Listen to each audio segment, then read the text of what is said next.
शहरी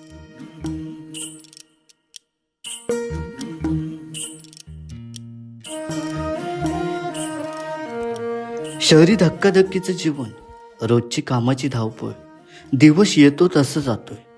पण या सगळ्यातून थोडा आराम पाहिजे असं वाटतं ना, तेव्हा आपल्याला आठवण येते ती आपल्या कोकणाची आणि आपल्या कोकणातील हक्काच्या गावाची आणि तिथे जगलेल्या प्रत्येक क्षणाची.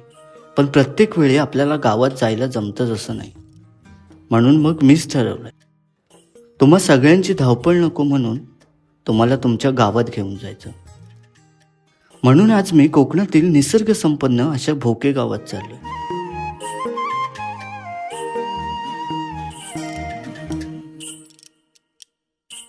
जशी कोकणातील गावं एक्सप्लोर करतोय, तसं कोकणातील या गावांनी मला आपलंसं करून घेतलंय.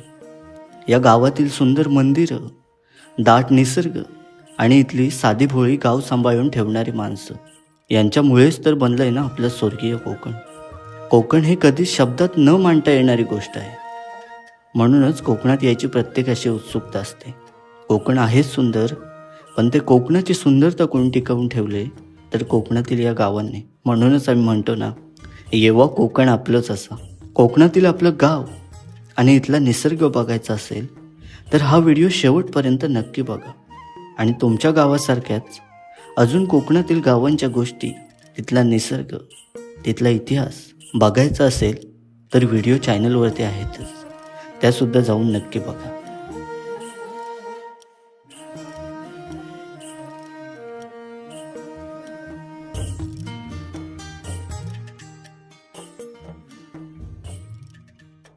हॅलो, नमस्कार. तर मी विशाल कांबळे, माझ्या यूट्यूब चॅनलवरती तुम्हा सगळ्यांचं स्वागत आहे. तर आजचा विषय आहे मित्रांनो, एका गावाचा, इथल्या देवदेवतांचा आणि इथल्या सीमेचा. तर बघूया आजची ही गोष्ट भोके गावाची.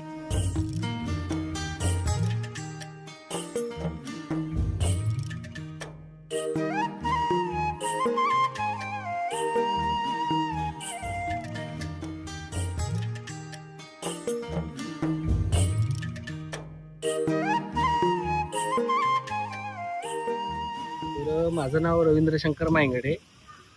मी प्रॉपर मायंगडेवाडीतला आहे. तर तुम्हाला काय विचारायचं आहे या भोके गावाच्या संदर्भात तर तुम्ही विचारू शकता. आता बरीचशी लोक बाहेर गेले, त्याच्यामुळे आम्हाला असं वाटतं की आमची जी गावं आहेत आपली कोकणातली, ती आहेत तशीच राहिली पाहिजेत. त्यांचे जे काही इतिहास आहे, आधी कसं होतं गाव, आता कसं आहे, त्याबद्दल जाणून घेतो सगळ्याच गावातून. तर तुम्ही तुमच्या गावाबद्दल काय सांगा? आणि आमच्या गावामध्ये एक मोठा कार्यक्रम म्हणजे शिमग्याचा असतो. एक होळीच्या वेळेला, एक पौर्णिमेला शिमगा होतो चालू आपल्या मार्चमध्ये. आणि आम्ही सर्व गावकरी एकत्र येऊन इथे ग्रामदेवतेची पालखी इथे सानेवरती आणतो. ते सानेवरती आणल्यानंतर एक 10-1 दिवसाचा तो कार्यक्रम असतो. पहिल्या दिवशी पौर्णिमेला शिमगा झाल्यानंतर दुर्वटीला आमची पालखी भद्रेच्याच दिवशी उठते. म्हणजे दुसऱ्या दिवशी शिमगा झाल्यानंतर दुसऱ्या दिवशी पालखी आमची दुर्वटीला फिरते. पण प्रथम कसं आहे, आमच्या पालखीमध्ये 10 देव आहेत. आता त्या 10 देवांमध्ये आमचा जो भोगदोबा देव आहे, या भोगदोबा देवाच्या नावावर गाव आहे. बरोबर, लक्षात आलं काय? पण इथे प्रथम सोमियाचं देवस्थान मोठं आहे. म्हणजे सोमिया प्रथम येतो, त्यानंतर हिरोबा, मग बोडकोबा, चेडकोबा आणि भोगदोबा. शेवटला देव भोगदोबा आहे. परंतु हे भोकं गाव त्या देवाच्या नावावर आहे. आणि ते जे देव आहे, भोगदोबा देव आहे, हे पालखीत नाही आहे.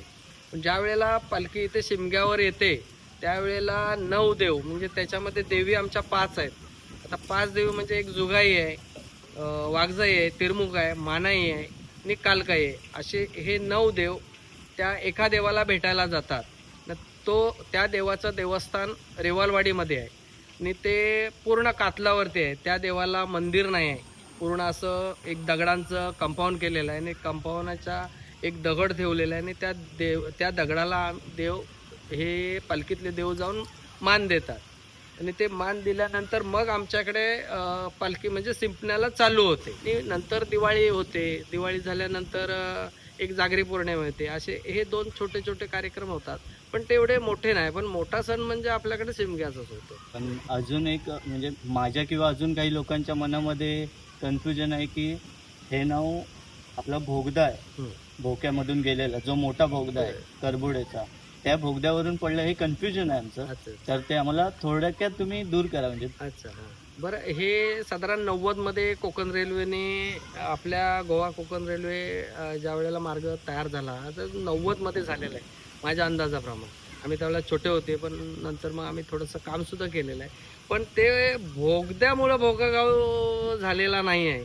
ह्या देवाचंच नाव भोगदोबा असल्यामुळे हे त्या देवाच्या नावावर गाव आहेत. हे गाव कधी झालं हे कोणच सांगू शकत नाही. लक्षात आलं काय? त्याला किती पिढ्या गेल्या हे कोण नाही सांगू शकत. म्हणजे त्यावेळेला त्याच्या आधी हे गाव कधी देवांच्या राज्यामध्ये झालेलं गाव आहे आणि ते देवांच्याच नावावर ते गाव आहे, म्हणून त्याचं नाव भोके आहे. आणि ह्या गावाला परमेश्वरानं चांगल्या ठिकाणी आणून ठेवलेलं आहे आणि तिथं आमचा जन्म झालेला आहे. आम्ही त्या परमेश्वराचे पण आभार मानतो. निसर्गाचं दानच एवढं भेटलंय की आम्हाला परमेश्वराचा आभार मानावंच लागतं. सगळं त्याच्याच चरणाशी सुरू होतं आणि त्याच्याच पाशी येऊन संपतं. खूप वेळा लोक आम्हाला विचारतात, एवढं काय असतं रे तुमच्या कोकणात? मग काय, पहाटेच्या कोंबड्याचा आरवणं, न्याहारीला गरमागरम चहा आणि सोबत चपाती, डोळ्यांना समाधान देत खळखळ वाहणारी नदी, नातवंडांच्या आठवणीत काम करणारी आजी. आमचं विकेंडचं ठिकाण कुठलं रिसॉर्ट नसतं, आमचं स्वतःचं गाव असतं. हे सगळं आठवलं ना, मग पुन्हा एकदा लहान होऊन गावी जाऊन जगावं वाटतं.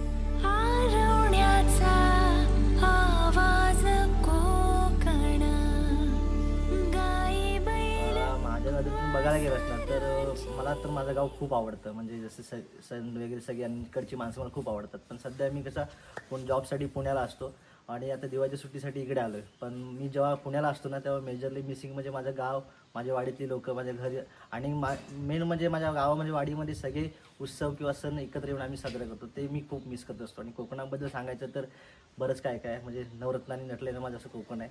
त्यामुळे रत्नागिरी म्हणजे नवरत्नांची खाण आहे असंच सांगायचं मला. मी खूप म्हणजे पुण्यात असं तेव्हा खूप मिस करतो ह्या गोष्टी. जसं पुण्यामध्ये समुद्र नाही, इकडे समुद्र आहे. कोकण म्हणजे फिरायला खूप अशी खेळती हवा भेटते, सगळ्या गोष्टी आहेत, त्या गोष्टी खूप मिस करतो मी.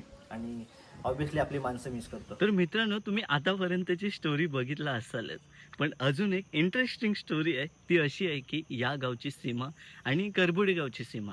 तर याच्यामध्ये जर आपण मासेबावला आलो तर तिथे आपल्याला एक मैदान पाहायला मिळतं. तर ते नुसतं मैदान नाही मित्रांनो, तर ते आहे देवाचं आळं.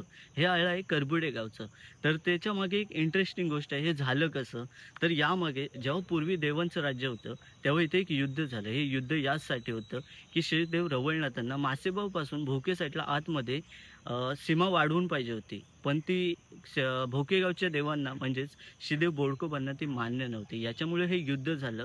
ते युद्ध इथे झालं की घानाबाटला इथे युद्ध झालं आणि तिथून बोडकोबा देवांचं मुकुट जे उडालं ते पडलं देवाच्या आळ्यामध्ये. तेव्हापासून या जागेला देवाचं आळं असं नाव पडलं. पण मित्रांनो, याच्या पुढची स्टोरी इंटरेस्टिंग आहे, त्याच्यामुळे तुम्ही या चॅनलला सबस्क्राईब करा आणि आधीचा जर व्हिडिओ बघितला असाल तर लाईक शेअर सबस्क्राईब करा. याच्या पुढची स्टोरी इंटरेस्टिंग याचसाठी आहे कारण ते मुकुट जे पडलं ते आजही करबुडे गावाचे श्रीदेव रवळनाथ यांच्या पायाखाली पाहायला मिळतं. त्याच्यामुळे याची पुढची जी स्टोरी असेल ती करबुडे गावाची असेल. आणि जर तुम्हाला या माझ्या व्हिडिओ गाव सिरीज जर आवडत असेल तर नक्की सपोर्ट करा.